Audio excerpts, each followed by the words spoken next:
Sometimes whenever you're using a resin printer, the part will stick to the release film instead of the top plate here that your build surface is going to build off of.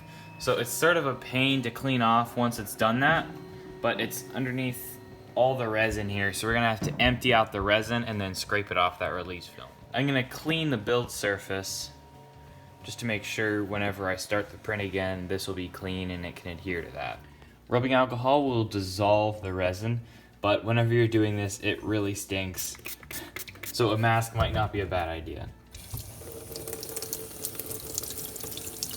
It's not the rubbing alcohol that smells, but the resin definitely stinks it up.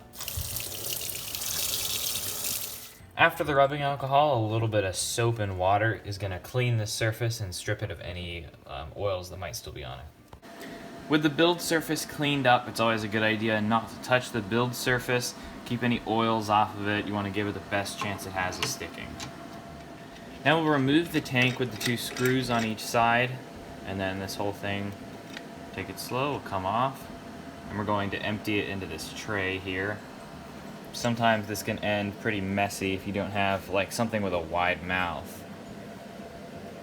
We'll let as much of this drip in there as we can. And it's kind of interesting what this looks like. This is black resin, but it looks like there's some clear around the edges, so maybe it needs to be stirred every once in a while. I'm not exactly sure.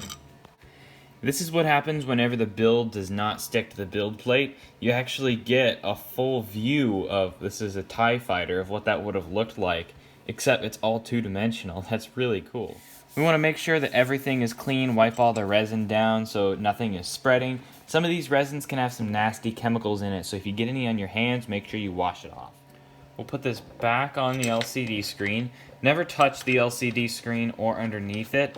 It just makes it easier. You don't have to clean those surfaces if you never touch them. You can see that is the resin. It's only a little bit that's stuck to that release film, so we need to get that out of there. Now, tips to creality for sending a little plastic scraper with the machine.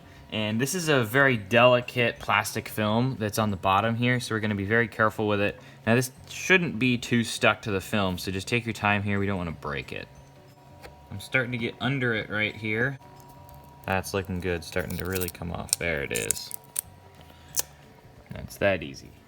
We're gonna put the resin scraps in a box here instead of putting it in the trash. I'm just making sure that there's no other pieces of plastic that got stuck to the bottom here. It feels all clean, so we can add our resin back in there. Here's one of the TIE fighters that has failed. I've been doing a lot of experimentation with formatting different prints for the SLA printer. The thing that made this fail, as we kind of saw here, was whenever you have a surface so large like we had here, it sticks to that release film. Like you saw, whenever that was a really large piece of surface area, there's a lot more that was sticking to this, so it detached from the build plate. So you can imagine whenever this was printing, whenever it reached the point where there's a whole lot of surface area as it got up to the second wing, it pulled off of the build plate, which happened because there's so much surface area here. So by tilting your prints, you have less surface area, and I think that's why you normally see prints tilted. And we'll add in our resin again. We'll set this tray outside and let the UV resin cure. Just make sure it's away from any animals. And we're ready to print again. So it's a pretty simple process of cleaning that out. There's a lot of cleanup you have to do with resin printers. It's not as simple as just printing your part like on an FDM machine, but it does give you some really detailed parts.